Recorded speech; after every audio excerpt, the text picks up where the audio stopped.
Hi hello నమస్తే good evening big టాక్కి స్వాగతం. ఈరోజు ప్రేక్షకులందరికీ తెలంగాణ రాష్ట్ర అవతరణ దినోత్సవ శుభాకాంక్షలు.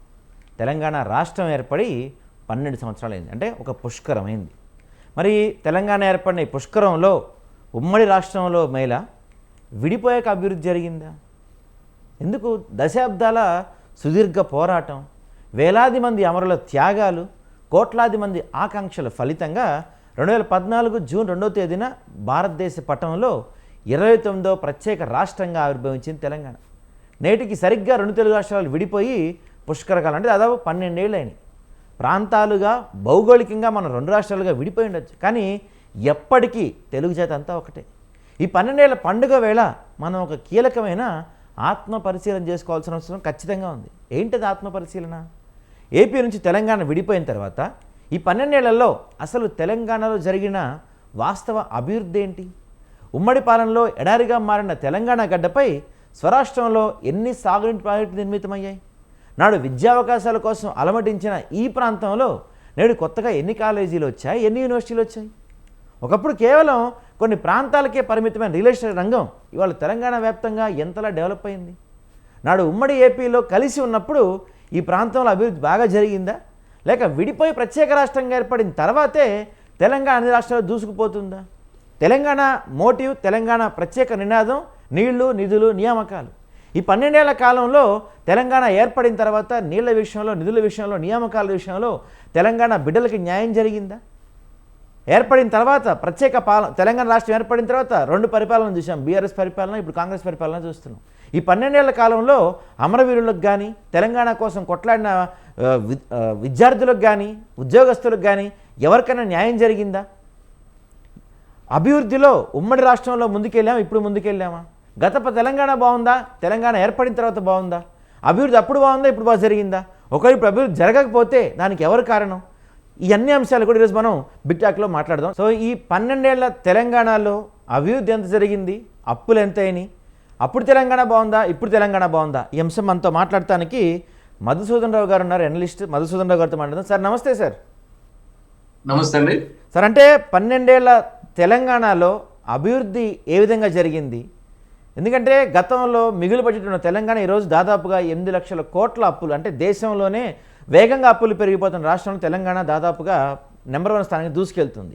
ఈ పరిస్థితి ఎందుకు వచ్చింది? ఉమ్మడి రాష్ట్రం విడిపోయిన తర్వాత తెలంగాణ బాగుపడింది అనుకోవాలా, వెనకబడింది అనుకోవాలా? ప్యానెల్లో ఉన్న పెద్దలు నమస్తే. తెలంగాణ ఆవిర్భావ దినోత్సవ శుభాకాంక్షలు తెలియజేస్తూ, అమరవీరులకు మీ ఛానల్ ద్వారా జోహార్లు తెలియజేస్తూ, 12 సంవత్సరాల తెలంగాణ రాష్ట్రం ఏర్పడిన తర్వాత తెలంగాణ అభివృద్ధి చెందిందా, తిరోగమనమా, పురోగమనమా, ఏం జరిగింది? ఆంధ్ర పాలకులు బెటరా, తెలంగాణ స్వయం పాలన బ్రహ్మాండంగా ఉందా అనే దాని మీద మీరు పెట్టిన చర్చలో ఏమీ కూడా ఆశించినంత రీతిలో తెలంగాణ ముందుకు పోతలేదు. ఒకటి మారేది, రిజ్యూమ్ చేంజ్ అయింది. ఎవరైతే ఆంధ్ర పాలకులు ఉన్నారో వాళ్ళు పోయి తెలంగాణ పాలకులు వచ్చారు. కానీ ప్రభుత్వ తీరులో, పనితీరులో మాత్రం పెద్దగా తేడా ఏం కనబడతారు. కొంత పురోగతి సాధించినప్పటికీ కూడా తెలంగాణ కాన్సెప్ట్లో, అంటే తెలంగాణ ఉద్యమం ఎందుకు చేయాల్సి వచ్చింది, తెలంగాణ ఉద్యమం ద్వారా ఇక్కడ ఈ ప్రాంతంలో ఉన్నటువంటి అంశాలు, మనం నిధులు నిధులు అనే అంశం, ఉద్యోగాలు, వీటి ఉపాధి అవకాశాలు, వీటి మీద మనం ఏదైతే పోరాటం చేసినామో వాటికి అనుగుణంగా ఇవాళ పరిపాలన కొనసాగడం లేదు. ఇవాళ వ్యక్తిగతంగా ఇవాళ రాజకీయ నాయకులు ఎవరైతే ఇవాళ పాలకులు ఉన్నారో ఆ పాలకులంతా వాళ్ళ స్వప్రయోజనాల కోసం పనిచేస్తున్నటువంటి పరిస్థితిలో ఇవాళ తెలంగాణ ఉన్నది. ఇవాళ మీరు చెప్తున్నట్టు 8 లక్షల కోట్ల అప్పు, అంటే సర్ప్లస్ బడ్జెట్ తో ఉన్నటువంటి ఈ ఒక తెలంగాణ ఇవాళ 8 లక్షల కోట్ల అప్పుకు పోయిందనంటే కారణం ఏంటంటే పాలకులలో విజన్ లేకపోవడం. ఏదైతే ఉద్యమకారులు వాళ్ళు ఆకాంక్షించినటువంటి కోరికల మేరకు ప్రొఫెసర్ జయశంకర్ సార్ కావచ్చు, చాలా మంది మేధావులు తెలంగాణ ముందు ఉంచినటువంటి తెలంగాణ మోడల్ అభివృద్ధి గురించి మాట్లాడినటువంటి తరుణంలో ఆ దిశలో తెలంగాణ పాలకుల యొక్క ప్రయాణం జరగలేదు. కాబట్టి ఇవాళ తెలంగాణ కుంటుపడ్డది, ఇవాళ అభివృద్ధిలో కుంటుపడ్డది. కేవలం సంక్షేమ పథకాలను ముందు పెడుతూ కార్యక్రమాలు నడిపిస్తూ ఓహో ఆహా అనే రీతిలోనే వాళ్ళ పాలకులు గొప్పలుగా బ్రహ్మాండంగా చెప్పుకున్నారు తప్ప ఎక్కడ వేసిన గొంగడు అక్కడే ఉన్నది.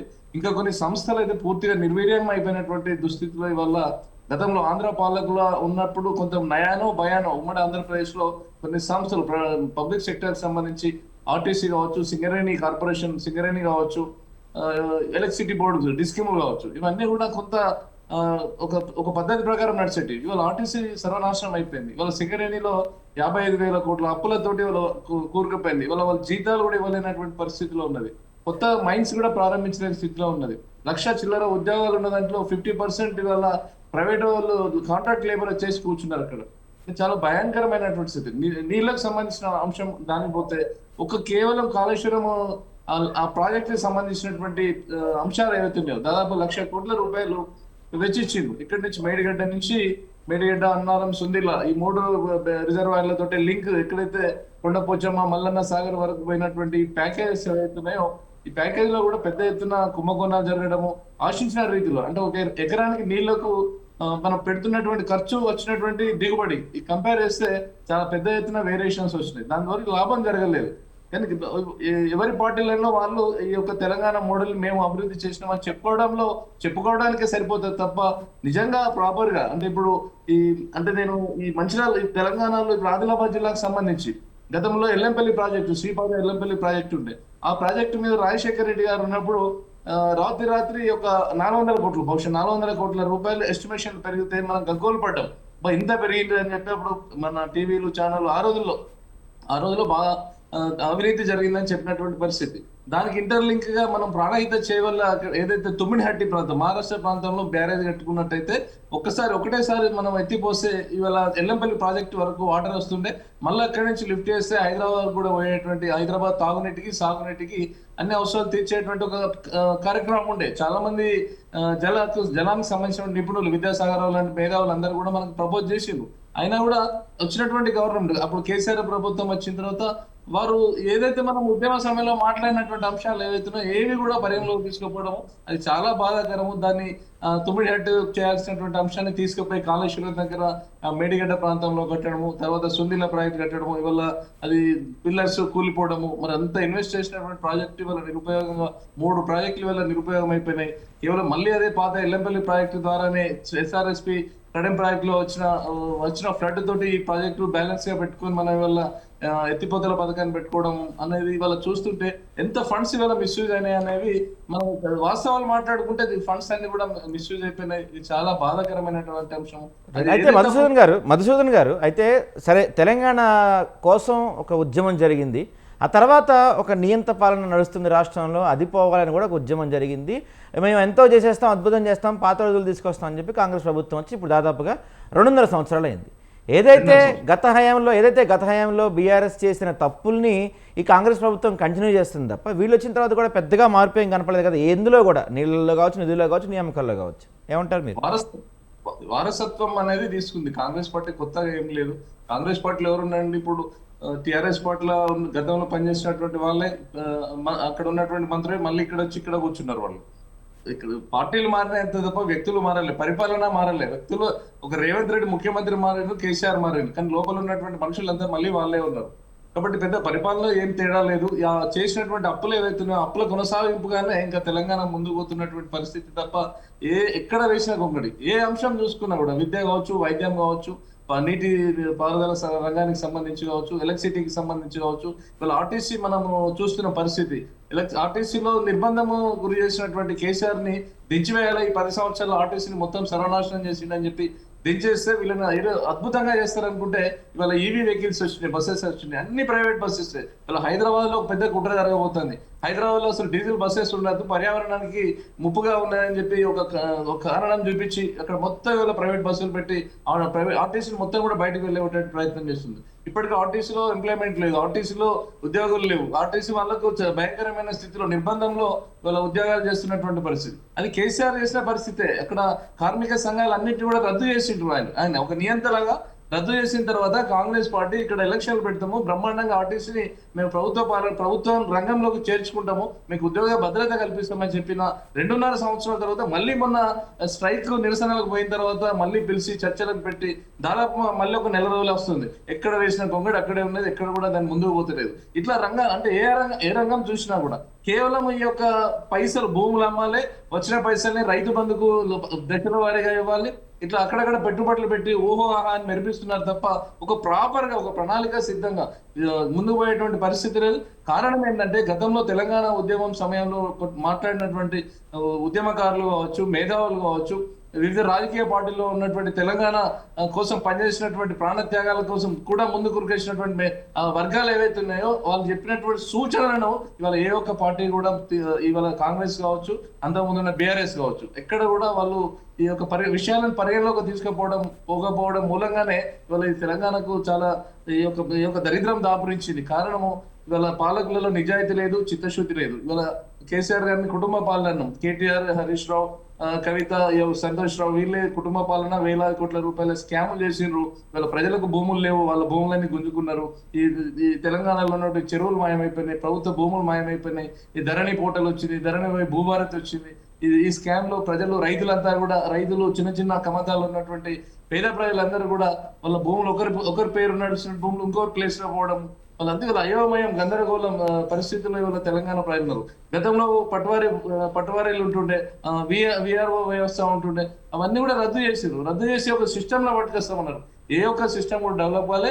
ఈ సిస్టమ్ లో ఉన్నటువంటి ఇవి రద్దు చేసిన తర్వాత ఈ ధరణి పేరు మీద, ఈ భూభారతుల పేరు మీద ఈ లొసుగులని పెట్టుకొని ఏ భూమి ఎక్కడ ఉంది, ప్రభుత్వ భూములు ఎక్కడున్నాయి, అటవీ భూములు ఎక్కడున్నాయి, అసెంట్ భూములు ఎక్కడున్నాయి, ఏ భూములు ఫ్రీగా ఉన్నాయి, ఈ భూములను ఏ విధంగా కాజేయాలనే ఆలోచనతోటి ప్రభుత్వంలో ఉన్నటువంటి పెద్దలు కుట్రలు చేసిండ్రు. కాబట్టి ఇవాళ ప్రభుత్వంలో ఉన్నటువంటి ఎమ్మెల్యేలు, గతంలో పనిచేసిన మంత్రులు కావచ్చు, అప్పుడు ఉన్నటువంటి ఎమ్మెల్యేలు కావచ్చు, ఈ పార్టీలు ఇప్పుడు ఉన్నటువంటి వాళ్ళు కావచ్చు, ఒక్కొక్కరికి 400, 500, 1000 ఎకరాలు ఫామ్ హౌస్లు వచ్చినాయి ఒక్కొక్కరికి. అంటే ఒకప్పుడు ఏమీ లేనటువంటి వాళ్ళు స్లిప్పర్లు వేసుకొని స్కూటర్ల మీద, డొక్కు స్కూటర్ల మీద తిరిగేటువంటి వ్యక్తులు కూడా ఇవాళ 1000 కోట్లకు పడగలెత్తిందంటే ఇది ఈ తెలంగాణ ఆవిర్భావం తర్వాత 2014 తర్వాత వచ్చినటువంటి పరిణామాలతోటే ఇవాళ వాళ్ళ ఆస్తులు మొత్తం కూడా పెరిగిపోయినాయి. మరి వాళ్ళ ప్రజల యొక్క జీవన పరిణామాలు, పరిస్థితులు అన్ని కూడా ఇవాళ దిగజారిపోయినటువంటి పరిస్థితి క్లియర్ గా కనబడతా ఉంది. రైట్ అండి మధు గారు. సో రైట్ అండి మధు గారు, మాట్లాడదాం మళ్ళీ. సో అంటే ఈ 12 సంవత్సరాల్లో బాగుపడింది ఎవరు, డెవలప్ అయింది ఎవరు అంటే నాయకులు, రాజకీయ నాయకులు వీళ్ళు తప్ప ప్రజలకి పెద్దగా ఒరిగింది లేదు, ప్రజలకు పెద్దగా ఉపయోగపడింది లేదు. ఈ 12 ఏళ్ల తెలంగాణ పూర్తిగా అప్పుల పాలైపోయింది. పోనీ అప్పులు చేశాను, అభివృద్ధి జరిగిందని అది కూడా కనపడటం లేదు. రబ్బర్ చెప్పులు వేసుకొని తిరిగిన వాళ్ళు ఈరోజు పెద్ద పెద్ద మేడలకు ఎదిగారు. ఇది తెలంగాణ పరిస్థితి అని చెప్తున్నారు. డిబేట్ కస్బా శ్రీనివాస్ గారు, మీరు చెప్పండి. అంటే ఈ 12 ఏళ్ల తెలంగాణ ఆవిర్భావం తర్వాత, అంటే మీరు కాంగ్రెస్ పార్టీ నాయకులు, కాసేపు కాంగ్రెస్ పార్టీ వ్యక్తిగా కాకుండా తెలంగాణ ఉద్యమంలో మీరు కూడా కీలక పాత్ర పోషించారు. కాసేపు తెలంగాణ వ్యక్తిగా చెప్పండి, తర్వాత కాంగ్రెస్ పార్టీ వ్యక్తిగా మాట్లాడతారు. ఈ 12 ఏళ్ల కాలంలో తెలంగాణ అభివృద్ధి జరిగిందా అంటే ఏం చెప్తారు మీరు? మీకు, మాతో పాటు ప్యానెల్లో ఉన్న పెద్దలకు, స్వతంత్ర టీవీ వీక్షకులకు అందరూ కూడా తెలంగాణ ఆవిర్భావ దినోత్సవ శుభాకాంక్షలు. ఇప్పుడు అదేవిధంగా అమరవీరులకు మా యొక్క అన్న నివాళులు. ఈరోజు తెలంగాణ రాష్ట్రం ఏర్పడి పుష్కర కాలమైనటువంటి సందర్భంగా తెలంగాణ రాష్ట్రానికి లాభం జరిగిందా, నష్టం జరిగిందా అని బ్యారేజ్ వేసుకోవడానికి మీరు వెంటనే షేర్ చేయండి.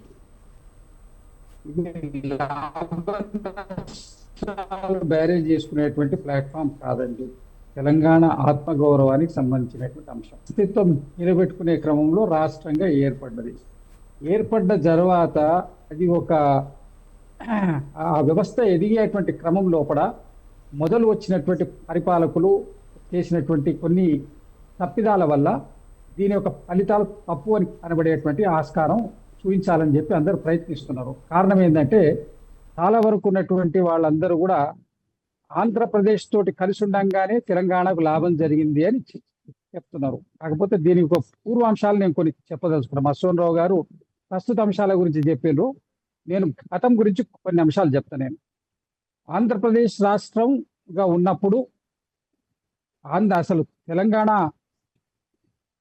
మన 4 కర్ణాటక జిల్లాలు, 4 మహారాష్ట్ర జిల్లాలతోటి కలిపి 18 జిల్లాలుగా, హైదరాబాద్ రాష్ట్రంగా ఉన్నప్పుడు 16 జిల్లాలుగా ఉన్నప్పుడు ఈ రాష్ట్రము సంపన్నమైన రాష్ట్రం. ఆ రోజు కూడా, ఆ రోజు ఎప్పుడైతే ఆంధ్రప్రదేశ్ తోటి కలిసినప్పుడు కూడా తెలంగాణ మిగులు బడ్జెట్ తోటి ఉన్నటువంటి రాష్ట్రమే, పూర్తి ఇన్ఫ్రాస్ట్రక్చర్ ఉన్నటువంటి రాష్ట్రమే.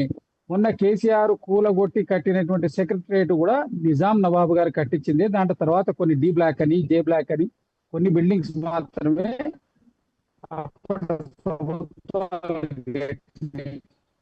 సెక్రటరియట్ కానివ్వండి, అసెంబ్లీ కానివ్వండి. ఇవాళ సిటీ సెంట్రల్ లైబ్రరీ సున్నం వేయలేదు ఇప్పటి వరకు. విన్నారండి?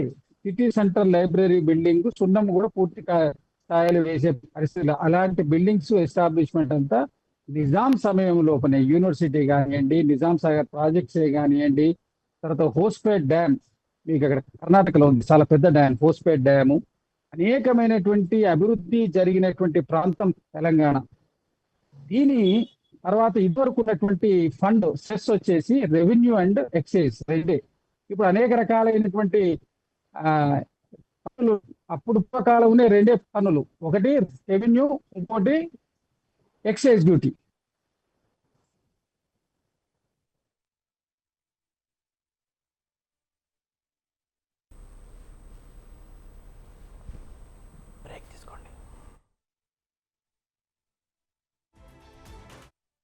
మధుసూదన్ గారు మీరు చెప్పండి, అంటే రెండు ప్రభుత్వాలు మారాయి, రెండు ప్రభుత్వాలు మారాయి. ఇక్కడ ప్రధానంగా సరే దాని నుంచి మనం నీళ్ళ గురించి, నిధుల గురించి, నియామకాల గురించి మాట్లాడుకుంటున్నాము. కానీ మీరు ఒక ముఖ్యమైన పాయింట్ తీసుకొచ్చారు, అదేంటంటే ఏం జరగాలన్నా ఇక్కడ భూములు అమ్ముతున్నారు, రైతు భరోసా కావాలంటే భూములు అమ్ముకుంటున్నారు, ఏది కావాలన్నా ఇక్కడ భూములు అమ్ముకోని తప్ప ఇక్కడ పెద్దగా జరుగుతుంది ఏం లేదని చెప్తున్నారు. కానీ ఇక్కడ ఇంకో కోణం కూడా కనపడుతుంది. ఒక మాట ప్లీజ్ వినాలి. ఒక మాట మీరు అడిగిన ఫస్ట్ ప్రశ్నలో మీ ఇంట్రడ్యూసింగ్ లోపలనే తెలంగాణ రాష్ట్ర ఏర్పాటు వల్ల నష్టం జరిగింది అని చెప్పేటువంటి రీతిలో మీరు ప్రమోట్ చేయడంలో మీరు మాట్లాడిన దానికి నేను ఆన్సర్ చెప్పాలి. ఒక్క నిమిషం సమయం ఏంటి, నేను క్లోజ్ చేస్తాను, ఎక్కువ టైం తీసుకోండి. చెప్పండి సార్. ఆ రోజుల్లో వచ్చేటువంటి రెవెన్యూలో, ఆ రోజుల్లో ఎంతైతే రెవెన్యూ సర్కార్ జిల్లాలో ఆంధ్ర నుంచి వచ్చేదో రిహాబిటేషన్ కు, పునరావాసానికి, అక్కడ జరిగే వరదలు, అక్కడ వచ్చే ప్రకృతి వైపరీత్యాలు పెట్టడానికి ఇక్కడ నుంచి డబ్బులు పెట్టాల్సిన ఆవశ్యకత ఏర్పడేది. దానికోసమే అప్పుడు నిజాం గవర్నమెంట్ సర్కార్ జిల్లాలను వాళ్ళకి కప్పం కట్టకుండా వాళ్ళకి ఇచ్చేసిండు. కొత్త మండలాలు, రాయలసీమ మండలాలు వాళ్ళు టాక్సేషన్ వసూలు కాకపోయడం వల్ల ఆ జిల్లాలు కూడా వాళ్ళకి ఇచ్చేసిండు. అంటే తెలంగాణ మీద ఇదైతే దుష్ప్రచారం జరుగుతుందో, తెలంగాణ ఏర్పడిన తర్వాత అభివృద్ధి చెందిన ఆంధ్ర ఏం అభివృద్ధి చెందిందండి? తెలంగాణ ఏర్పడడం ద్వారా మీరు అభివృద్ధి చెందలేదని మీరు ఏదైతే చెప్తున్నారో, ఆంధ్ర ఏమేమి అభివృద్ధి? శ్రీనివాస్ గారు ఒక్క నిమిషం,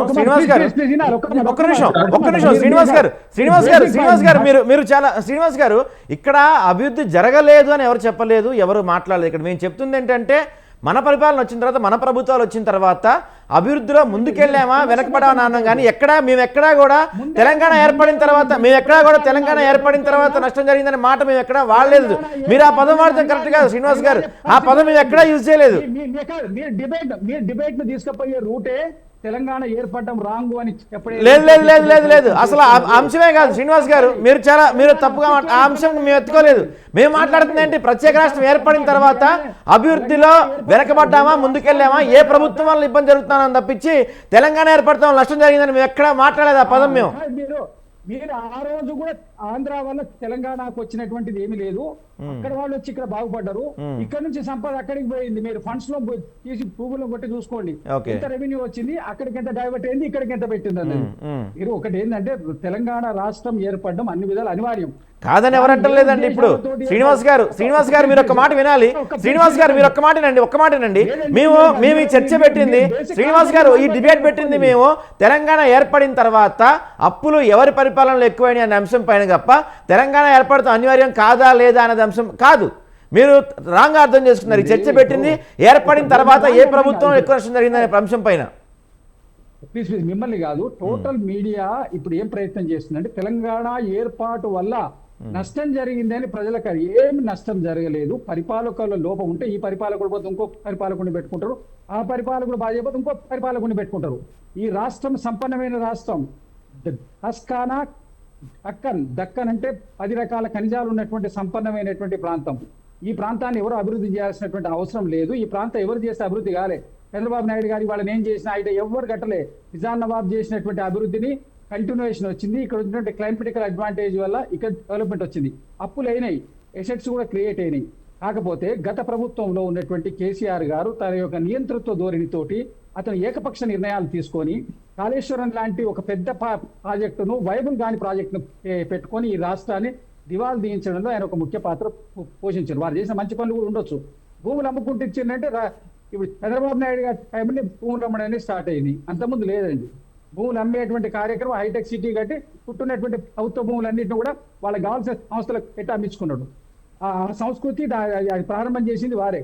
విన్నారండి. తర్వాత ఆంధ్ర పాలకులే చేసిండ్రు. అది ఇక్కడ భూములన్నీ అమ్ముకునేటువంటి ప్రయత్నం ఆంధ్ర పాలకులే చేసిండ్రు. కాకపోతే ఇక మీరు స్పష్టంగా 8 లక్షల కోట్ల రూపాయల అప్పులైనా తీర్చుకునే కెపాసిటీ తెలంగాణ ప్రజలకు ఇక్కడ ఒక ప్రాంతానికి ఉన్నది. ఎవరు బాధపడాల్సిన అవసరం లేదు. కాకపోతే నిధులు నియామకాలు అనేటువంటి అంశంలో జరిగినటువంటి దానిలో 10 సంవత్సరాలు కేసీఆర్ గారు కాలయాపన చేసి ఉద్యోగ నియామకాలు చేయకపోవడం, నీళ్ల విషయంలో అసాధ్యమైనటువంటి ప్రాజెక్టులను వాటికి ప్రాక్టికల్గా వైబిలిటీ లేనటువంటి ప్రాజెక్టులను పెట్టి అక్కడ ఫెయిల్ కావడం, తర్వాత మళ్ళా ఇక్కడ నిధులకు వచ్చే వరకు ఇక్కడ ఉన్నటువంటి ఎక్సెస్ బడ్జెట్ లో ఉన్నటువంటి సంపదను వీళ్ళు అప్పుల ఎక్సెస్ అప్పు చేయడం వల్ల కొంత పడ్డది ఏర్పడ్డది. దీన్ని రికవర్ కావడానికి పెద్ద సమయమేం పట్టదు. ముఖ్యమంత్రి నేను కాంగ్రెస్ పార్టీ అయినా ముఖ్యమంత్రి రేవంత్ రెడ్డి గారు ఇప్పుడు చేస్తున్నటువంటి 6 లక్షల కోట్ల రూపాయల ఫారిన్ ఇన్వెస్ట్మెంట్స్ వచ్చినాయండి. ఇక్కడికి ఏం లేకుండానే వచ్చినాయండి, ఉట్టినే పెట్టిన వాళ్ళు. అవన్నీ గ్రౌండింగ్ అవుతున్నాయి.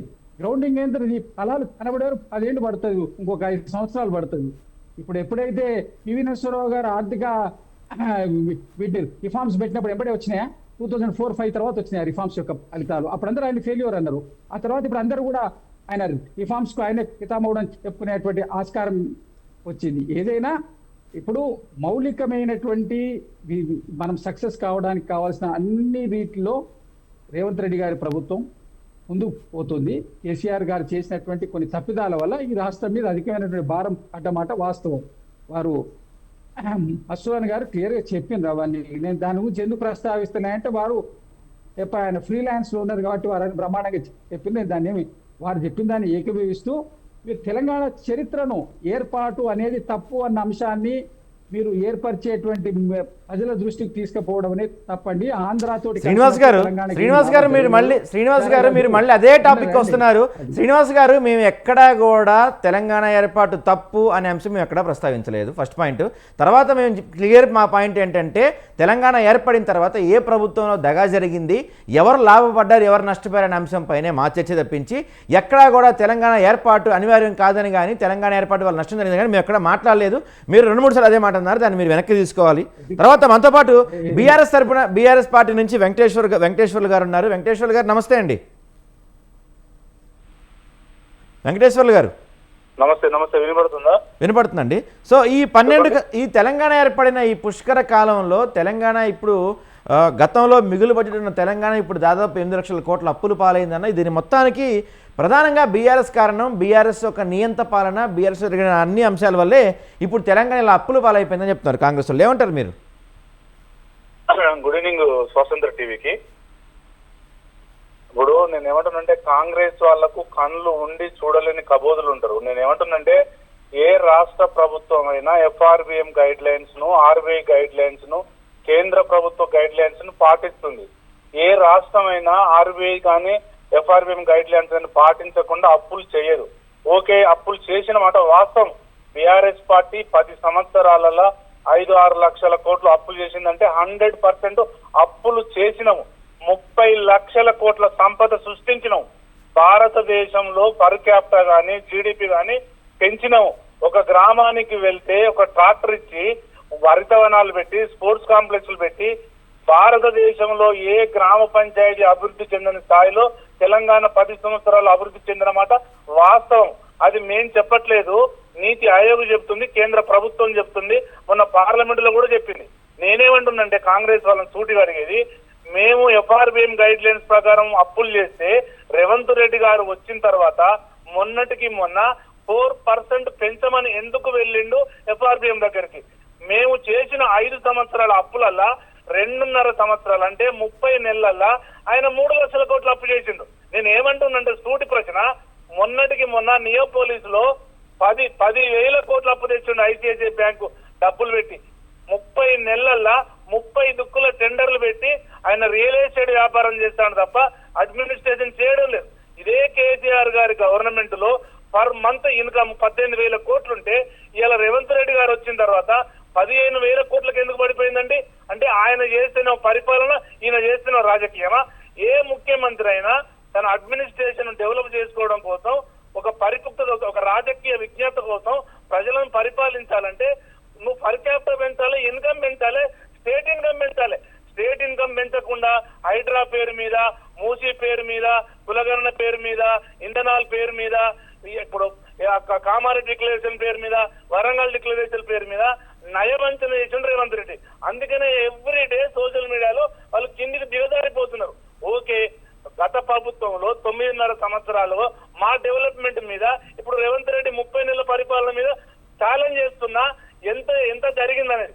41,000 కోట్లు రుణమాఫీ చేస్తామని చెప్పిండు, 20,000 కోట్లు చేసిండు. మరి ఇంకా ఎన్ని రోజులకు 21,000 కోట్లు అప్పు చేస్తాడు? ఎప్పుడు రుణమాఫీ చేస్తాడు? ఇప్పటికీ వచ్చిన 30 నెలల్లో దాదాపుగా 5 విడతలుగా రుణమాఫీ చేయాలి, రైతు బంధు చేయాలి. ఆయన ఇచ్చింది 2, అది కూడా ఎలక్షన్ అప్పుడు. ఎందుకు ఎకరానికి ఇన్స్టాల్మెంట్ చేసుకుంటూ పోతున్నాడు? ఎందుకు రైతులకు బోనస్ ఇవ్వడం లేదు? ఎందుకు జిఆర్బిఎం మీద, ఎఫ్ఆర్బిఎం మీద వాళ్ళకు పట్టు లేదు, టిఆర్బిఎం మీద పట్టు లేదు? ఇలా పోలవరానికి కేంద్ర ప్రభుత్వం డబ్బులు ఇస్తే రేవంత్ రెడ్డి ఎందుకు మాట్లాడట్లేదు? అంటే రేవంత్ రెడ్డి చంద్రబాబు కుమ్మక్కై ఈ పరిపాలన చేస్తున్నారు అనేది క్లియర్ కట్ కనబడుతుంది. ఇలా లగిచర్లకు సంబంధించిన దాంట్లో ఎంత నష్టం జరిగింది? ఇలా ఫోర్త్ సిటీ మీద 30,000 ఎకరాలు అంటున్నాడు. ఫోర్త్ సిటీకి కేసీఆర్ గారు ఉన్నప్పుడే ఒక హబ్ ఉండాలి, ఫార్మా హబ్ అని డెవలప్ చేస్తే కేసీఆర్ గారి కోపం మీద ఆయన అది కంప్లీట్ ఫోర్త్ సిటీ అని పెడుతున్నాడు. ఎక్కడ పోయింది? నేను ఏమంటానంటే ఇప్పటికి హోంశాఖ మంత్రి లేడు, విద్యాశాఖ మంత్రి లేడు, మున్సిపల్ శాఖ మంత్రి లేడు. మొత్తం ఒక మంత్రి చేస్తే ఒక మంత్రి వినడు, ఒక ఎమ్మెల్యే చేస్తే ఒక ఎమ్మెల్యే వినడు. ఎందుకు ఎక్స్టెన్షన్ చేయట్లేదు మినిస్టర్లను? అంటే పరిపాలన అడ్మినిస్ట్రేషన్ చేయలేక ఏదో గాలికి గెలిచినాం. ఇవాళ మొత్తం దొంగ హామీలతోని ఇలా కామారెడ్డి డిక్లరేషన్ లో చెప్పి ఓట్లు వేయించుకొని వచ్చింది. టిఆర్ఎస్ కు పడే ఓట్లను క్రాస్ చేసి, అంటే దొంగ హామీలు ఇచ్చి, తులం బంగారం అని చెప్పారు, స్కూటీలు అని చెప్పారు, స్కాలర్షిప్లు అని చెప్పారు, విద్యార్థులకు క్రెడిట్ కార్డులు అని చెప్పారు, పిహెచ్డీ చేసిన వాళ్ళకి 5,000 అన్నారు, డిగ్రీ వాళ్ళకు 3,000 అన్నారు, ఎస్ఎస్సీ వాళ్ళకు 2,500 అన్నారు. ఒక హామీ కాదు, 420 గ్యారంటీలు ఇచ్చారు, 6 స్కీములు ఇచ్చారు. ఏం చేశారు? మొత్తం బోర్లో ఒక్కలు పట్టాడు. ఇవాళ డొమ్మరగడలు ఎత్తాడు రేవంత్ రెడ్డి గారు. అయితే వెంకటేశ్వర్లు గారు ఒక్క నిమిషం అండి. అంటే కరెక్టే, మీరు చెప్తున్నాయన్నీ కరెక్టే. కానీ దీంతో పాటుగా చూసుకుంటే గతంలో కూడా కాళేశ్వరం కోసం అప్పు తీసుకొచ్చినప్పుడు ఎఫ్ఆర్బిఎం పరిధి దాటి అప్పులు తీసుకొచ్చిన మాట వాస్తవం కాదా? తర్వాత ఒక నిమిషం నన్ను అడగండి. ఒక్క నిమిషం ఒక మాట మీరు అడిగిన దానికి సమాధానం చెప్పిన మీరు మళ్ళీ క్వశ్చన్ అడగండి. ఓకే, ఇప్పుడు ఎఫ్ఆర్బిఎం గైడ్ లైన్స్ సంబంధించిన దాంట్లో మీరు కాళేశ్వరంలో కార్పొరేషన్ చేసి అప్పులు చేశారంటే అవును, వాటర్ కోసం మేము అప్పులు చేస్తే తప్ప. రైట్. ఒక్క నిమిషం వెంకటేశ్వర గారు, తెలంగాణను ఇవాళ కింద భూగర్భ జలాలు ఎందుకు? వెంకటేశ్వర్లు గారు ఒక్క నిమిషం అండి. వెంకటేశ్వర్లు గారు ఒక్క నిమిషం. మీరు చెప్పినట్టే రైతుల కోసం, భూమి కోసం, మంచి నీళ్ళ కోసం మీరు అప్పు తెచ్చుంటే కనుక కాళేశ్వరంలో 1 ఎకరం నీళ్ళు ఎత్తిపోయడానికి ఎంత ఖర్చు అవుతుంది? ఆ పొలానికి మనకు వచ్చే రాబడి ఎంత ఖర్చు అవుతుంది? మనకి ఎత్తిపోసే నీళ్లే మనకు వచ్చే ఆదాయం కన్నా ఎక్కువ అవుతున్నమాట వాస్తవం కదా? నేను ఏమంటున్నానంటే ఇది పరిస్థితులు లేని కొంచెం నేను ఏమంటున్నా, ఇప్పుడే ఒకేసారి రావడానికి వీలుండదు. ఒక 4-5 సంవత్సరాలు టైం పడుతుంది. రైట్. 10 సంవత్సరాల్లో మీరు కాళేశ్వరం పూర్తి అయిపోయిన తర్వాత 2016లో 2020లో పూర్తి అయింది అనుకున్నాం కాళేశ్వరం. చివరి 4 సంవత్సరాలు ఎన్నిసార్లు ఎత్తిపోసారు నీళ్ళు మీరు? కూడా కాళేశ్వరంలో వాటర్ ఎత్తిపోసుకోవాలి, 56 మీటర్లు పైకి ఎత్తిపోసుకోవాలి. ఈ సంవత్సరం వర్షాలు పడకున్నా, నెక్స్ట్ ఇయర్ వర్షాలు పడకున్నా, ఇంకొక 3 సంవత్సరాలు వర్షాలు పడకున్నా కూడా మనం ఎత్తిపోసుకున్న వాటర్ మీద ఉంటుంది. రైట్. అయితే వర్షం పడితే 1 ఎకరాకు నీళ్లు ఇవ్వాలంటే కాస్ట్ కనబడొచ్చు, కానీ వర్షాలు పడినప్పుడు కాళేశ్వరం పనిచేస్తుందనే ముందు చూపుతో కట్టిన కాళేశ్వరం వర్షం పడితే మీరు చెప్పిన దాని ప్రకారం వెంకటేశ్వర్లు గారు మీరు చెప్పిన దాని ప్రకారం మనం ఎత్తిపోసాం, వర్షాలు పడట్లేదని. ఎత్తిపోసిన తర్వాత వర్షం పడితే ఆ ఎత్తిపోసిన నీళ్ళు మొత్తం మళ్ళీ సముద్రంలోకే కదా, అది నష్టం కాదా? సార్ మీకు నేను ఏం చెప్తున్నా సార్, మీరు క్వశ్చన్ కరెక్ట్ గా అడగండి. నేనేమన్నా మేము ఎత్తిపోసిన వాటర్ ఒక దగ్గర పెట్టట్లేదు. హైదరాబాద్ కు వస్తుంది, మల్లన్న సాగర్ కు వస్తుంది, కొండపోచమ్మకు వస్తుంది, రంగనాయ సాగర్ కు వస్తుంది, ఎల్ఎండికి వస్తుంది. ప్రతి ఒక జిఆర్ఎం మీద కాళేశ్వరం కట్టినటువంటి 33 జిల్లాలకు, దాదాపు 18 జిల్లాలకు వాటర్ రావడం కోసం ప్లాన్ చేస్తున్నాం. ఎన్నో చెరువులు నింపినాం, అక్కడే పర్మనెంట్ గా ఉండదు. వర్షం పడితే ఫ్లో వస్తే కిందికి పోతాయి, భూగర్భ జలాలు డెవలప్ అవుతాయి. ఇలా షామీర్పేట నుంచి హిమాయత్ సాగర్ కు టెండర్లు పిలిచిన రేవంత్ రెడ్డి గారు మరి కాళేశ్వరం వాటర్ తీసుకొస్తానంటాడు కదా. హైదరాబాద్ కు కృష్ణా వాటర్ ఎట్లా తీసుకొచ్చినామో గోదావరి వాటర్ కూడా తీసుకురావడానికి ఆయన ప్లాన్ చేస్తుంది కేసీఆర్ గారి ఆలోచన మీద కదా. ఇలా గోదావరి వాటర్ తాగడానికి కూడా హైదరాబాద్ రావడానికి ఆస్కారం ఉంది వయా షామీర్పేట మీదకి వెళ్ళి. ఇప్పుడే డెవలప్. ఇప్పుడు సార్ ఇది చిన్న పిల్ల, తెలంగాణ అనేది 12 సంవత్సరాల బేబీ. దాన్ని ఇవాళ పిసికేద్దామంటే అది పిసుకోవడానికి వీలు లేదు. భవిష్యత్ అంతా తెలంగాణకు బాగుంటుంది, రాబోయే తరాలకు బాగుంటుంది. జ్ఞానంతో మాట్లాడాల్సిన అవసరం ఉంది తప్ప ఇలా ఏదో డెవలప్మెంట్ చేయలేదు, 10 ఏళ్ళలో చేయలేదు. 10 ఏళ్ళకు మిసాలు వస్తాయండి. 10 ఏళ్లకు పెళ్లి అయిద్దండి కొంచెం టైం పడుతుంది కొన్ని రైట్. మరి అదే వెంకటేశ్వర్లు గారు 10 ఏళ్లలోనే మీరు ఏం చేయలేదు అని చెప్పారు. మరి 2.5 సంవత్సరాలు కాంగ్రెస్ పార్టీ అన్ని చేయమని అడుగుతున్నారు. హరిజనులను వడ్డీలను మాదిగలను ఉమ్మరులను సంచార జాతులను ఎందుకు ఊరు బయట ఎత్తేసింది? ఇంకా డెవలప్మెంట్ వెనకబడడానికి కారణం కాంగ్రెస్ పార్టీ కదా. అట్లా అడిగితే మేము పరిపాలించింది 56 ఏళ్ళు లేదు, ఓన్లీ 9.5 సంవత్సరాలు. రైట్. వెంకటేశ్వర్లు గారు మాట్లాడదాం, డిబేట్ కంటిన్యూ చేద్దాం. అయితే ఇప్పుడు వెంకటేశ్వర్లు గారు చెప్తున్నారు కేవలం ఏర్పడి 10 సంవత్సరాలు, మేము పరిపాలించిన 10 సంవత్సరాలు అద్భుతాలు జరిగిపోతాయని మీరు ఎక్స్పెక్ట్ చేయడం కరెక్ట్ కాదంటారు. మరి 2.5 సంవత్సరాల కాంగ్రెస్ ప్రభుత్వంలో మాత్రం అద్భుతాలు జరిగిపోవాలని కోరుకోవటం ఎంతవరకు కరెక్ట్? రైట్. మధుసూదన్ గారు మీరు చెప్పండి. అంటే బీఆర్ఎస్ నుంచి వెంకటేశ్వర్లు గారు చెప్తూ 10 సంవత్సరాలు కేవలం 9.5 సంవత్సరాలు మాత్రమే పరిపాలించి 9.5 సంవత్సరాలు అద్భుతాలు జరిగిపోవాలని కోరుకోవటం ఎలా? భవిష్యత్తు ఆలోచించి చాలా అద్భుతంగా మేము చేసాం, అప్పులు చేసినా కూడా అభివృద్ధి కోసం అప్పులు చేసాం తప్ప స్వలాభం కోసం కాదని చెప్తున్నారు. ఏమంటారు మీరు మధుసూదన్ రావు గారు? ఇప్పుడు విషయం ఏంటంటే ఎవరిని మీ పాలనలో ఇది జరిగింది అని అంటే ఒప్పుకునే పరిస్థితి ఎవరిది ఉండదు. ఎందుకంటే వాళ్ళు వాళ్ళ పార్టీలని వాళ్ళ నాయకత్వాన్ని కాపాడుకునే ప్రయత్నం చేస్తారు. కానీ ఇవాళ చర్చ మనము తెలంగాణ ఎందుకు వచ్చింది, దీని నష్టం అనేది జరుగుతా దాని మీద కాదు. తెలంగాణ వచ్చిన తర్వాత ఆత్మగౌరవంతో స్వయం పరిపాలన వచ్చిన తర్వాత తెలంగాణ ఎంతవరకు ముందుకు పోయింది, సజావుగా పాలన సాగుతుందా లేదా అనే అంశం మీద మనకు చర్చ. ఇవాళ ఈ రాజకీయ పార్టీల మీద చర్చ కాదు, ఈ FRBM మీద చర్చ కాదు. అంటే చర్చ ఇవాళ ఇక్కడ ఈ నీళ్లు నిధులు నియామకాలు మెయిన్ అదే తెలంగాణ కాన్సెప్టే అది. దాని మీదనే 12 మంది విద్యార్థులు అమరులేరు. ఆనాడు 1969 నుంచి ఈ రోజు వరకు కూడా ఉద్యమాలు జరిగిన కారణం ఏంటంటే నీళ్లు నిధులు నియామకాలు. ఆంధ్ర వాళ్ళు నీళ్లు పట్టుకపోయిను, నిధులు పట్టుకపోయిను, నియామకాల్లో కూడా అన్యాయం జరిగిందన్న తర్వాతనే కదా ఈ కొట్లాటలు, ఈ ఉద్యమాలు, ఈ బలిదానాలు అయిన తర్వాతనే మనం తెలంగాణ సాధించుకున్నాం. వచ్చిన తెలంగాణలో మనకి ఇవన్నీ కూడా దక్కాలి, తెలంగాణ ప్రజలకు ఇవన్నీ దక్కాలి. ఈ దక్కినాయా లేదా అనే దాని మీద మనం చర్చ పెట్టుకోవాలి.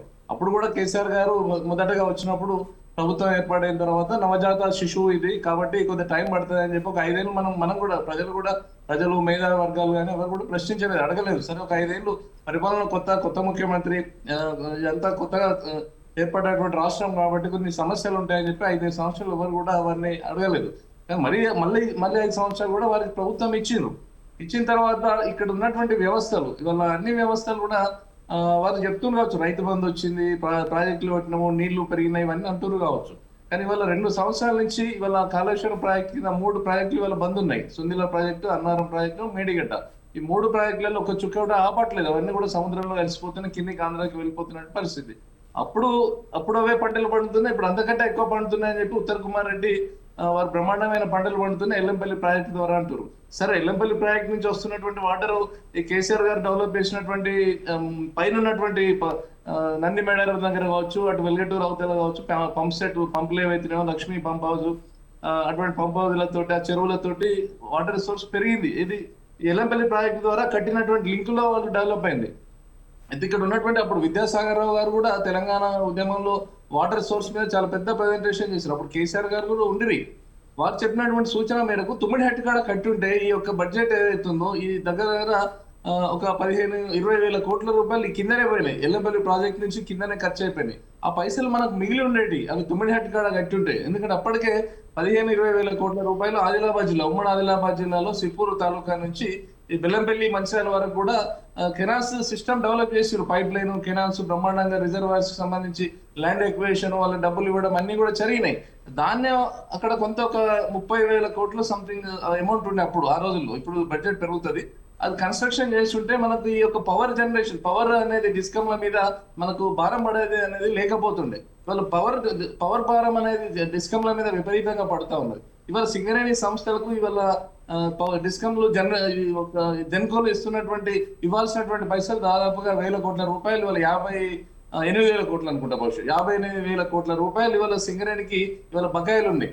గతంలో కేసీఆర్ చేసినటువంటి బకాయిలు దాదాపు 30-40 కోట్లు ఉంటే దాన్ని వాళ్ళు పెంచి 55 కోట్ల వరకు వాళ్ళు కాంగ్రెస్ పార్టీ ప్రభుత్వం తీసుకోబోతున్నది. మరి ఇవన్నీ ఇవాళ సింగరేణికి బాకీ ఉన్నటువంటి సందర్భంలో ఆ బొగ్గు కట్టాల్సిన దాని మీద, విద్యుత్ మీద ఇవ్వాల్సినటువంటివి మరి ఇవాళ వాళ్ళు కట్టలేనటువంటి పరిస్థితి ఉన్నది. సింగరేణిలో ఇవాళ సిస్టమ్ మొత్తం కూడా దెబ్బతిన్నది. వాళ్ళు కొత్త బావులు ఓపెన్ చేసుకునేటువంటి పరిస్థితి లేదు. సింగరేణి అనేది ఉత్తర తెలంగాణలో లక్షలాది మందికి ఉపాధి అవకాశాలు కల్పించినటువంటి ఒక 100 సంవత్సరాల పైన చరిత్ర ఉన్నటువంటి సంస్థ. ఇవాళ సంస్థ గతంలో ఆంధ్ర పాలన ఆంధ్రప్రదేశ్ లో ఉన్నప్పుడు ఏ ఒక్క ముఖ్యమంత్రి కూడా సింగరేణిలో జోక్యం చేసుకోలేదు. ఈ నిధులు ఇవన్నీ కూడా స్వతంత్రంగా కొత్తగూడెం హెడ్ క్వార్టర్ నుంచి వాటికి సంబంధించిన డైరెక్ట్ వాళ్ళు 49% ఉన్న కేంద్రం ఇవన్నీ కూడా ఒక సిస్టమ్ లో పోతా ఉండే. కొత్త బావులన్నీ తీసుకురావడము, ఎంప్లాయ్మెంట్ పెరగడము, ఐఏఎస్ నియంత్రణలోనే ఇవన్నీ నడుస్తుండేది. ఎప్పుడైతే తెలంగాణ రాష్ట్రం వచ్చిన తర్వాత ఈ సింగరేణి సంస్థ మీద కన్ను పడ్డది. నేను ఎందుకు ఇవన్నీ చెప్తున్నా అంటే, మనకు ఎక్కడెక్కడ అయితే నష్టం జరిగినా నష్టాన్ని పూడ్చుకునే ప్రయత్నం కనీసం ఇప్పుడు కాంగ్రెస్ పార్టీ ప్రభుత్వం అయినా చేయాల్సిన బాధ్యత ఉన్నది. కాబట్టి మనము ఈ విమర్శలకు పోకుండా దయచేసి ఈ యొక్క సంస్థలను కాపాడుకోవాలి. భవిష్యత్ తరాలకు అప్పచెప్పాల్సినటువంటి బాధ్యత కూడా వాళ్ళ టీవీ డిబేట్ లో కూర్చున్న పెద్ద మనుషులకు ఆయా పార్టీలకు కూడా ఉంటది. కాబట్టి వాళ్ళ సింగరేణి సంస్థ సంబంధించిన నిర్వీర్యం అయిపోతున్నది. ఎంప్లాయ్మెంట్ లో వాళ్ళ 1,20,000 ఉన్నటువంటి సింగరేణి ఉద్యోగులు ఇవాళ దాదాపుగా 30, 40, 70 వేలు. ఆ 70,000లో 30,000 మంది వాళ్ళ కాంట్రాక్ట్ వాళ్ళు ఉన్నారు. కాంట్రాక్ట్ వాళ్ళకు కనీస వేతనాలు కూడా అంటే వాళ్ళ మిత్రులు కాంగ్రెస్ నాయకులు అక్కడ కూర్చొని ఉన్నారు. మొన్నటికి మొన్న గంభీరంగా రేవంత్ రెడ్డి గారు మేము కాంట్రాక్ట్ కార్మికులకు ఎంప్లాయీస్ కి అందరు కూడా కనీస వేతనాలు అని చెప్పి 16,000 నుంచి 18,000 రూపాయలు మేము ఇస్తామని చెప్పారు. మరి ఇదే సింగరేణి సంస్థ ఉత్తర తెలంగాణ ఇది ఒకప్పుడు రాష్ట్రాన్ని కాపాడినటువంటి సంస్థలో ఇవాళ దాదాపుగా 30,000 మందికి కనీస వేతనాలు లేనటువంటి పరిస్థితి ఉన్నది. అంటే హై పవర్ కమిటీ వేతనాలు అని చెప్పి సెంట్రల్ గవర్నమెంట్ ఎక్కడైతే ఈ దేశంలో ఉన్నటువంటి బొగ్గుబాయిలు ఉన్నాయో అక్కడ అందరికి కూడా హై పవర్ కమిటీకి సంబంధించినటువంటి సాలరీస్ వస్తా ఉన్నాయి. కానీ ఇవాళ తెలంగాణలో దరిద్రం దౌర్భాగ్యం ఏంటంటే ఇవాళ అక్కడ అంటే ఎవరైతే పర్మనెంట్ ఎంప్లాయీస్ తో సమానంగా పనిచేస్తున్నారు, పర్మనెంట్ ఎంప్లాయీకి 70,000, 80,000, ₹1,00,000 వరకు వస్తున్నటువంటి వాళ్ళు సాలరీ తీసుకుంటారు. కనీస వేతనం కేంద్ర ప్రభుత్వం ఇచ్చినటువంటి ఆ వేతనాలు కూడా ఇవాళ 30,000 మందికి ఇవాళ తెలంగాణలో మనం ఇస్తాం. ఏంటంటే మరి ఇది దౌర్భాగ్యం అంటారా, మరి పాలకుల యొక్క అశ్రద్ధన, మరి దీన్ని ఏమనాలి అనేది దయచేసి అవసరం ఉన్నది. రైట్ మధు గారు, ఒక్క నిమిషం అండి. శ్రీనివాసరావు గారు మీరు చెప్పండి. అంటే ఇప్పుడు మధుసూదన్ రావు గారు చాలా కీలకమైన అంశాలు ఎవరినెత్తారు సింగరేణి గురించి, ఏమంటారు మీరు? మధుసూదన్ రావు గారు అనేక అంశాలు లేవనెత్తిండ్రు. కాళేశ్వరంలో యొక్క వైఫల్యాల గురించి లేవనెత్తిండ్రు, ఆర్టీసీలో ఉన్నటువంటి లోపాల గురించి లేవనెత్తిండ్రు, అదేవిధంగా సింగరేణి గురించి లేవనెత్తిండ్రు. అంటే తెలంగాణకు చాలా ముఖ్యమైనటువంటి సంస్థ ఇప్పుడు ఈ 3 మిగిలినవి.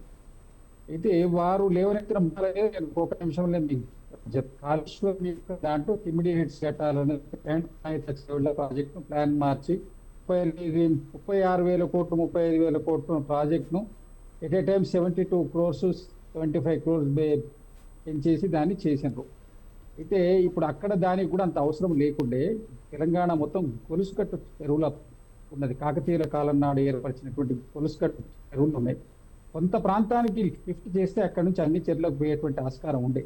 దాన్ని చేసిన ప్లానింగ్ లో చాలా లోపభూయిష్టమైనటువంటి లోపం ఉన్నది దాంట్లో. సరే, ఆ లోపం జరిగింది, ఏది జరిగినా ఆ ప్రాజెక్ట్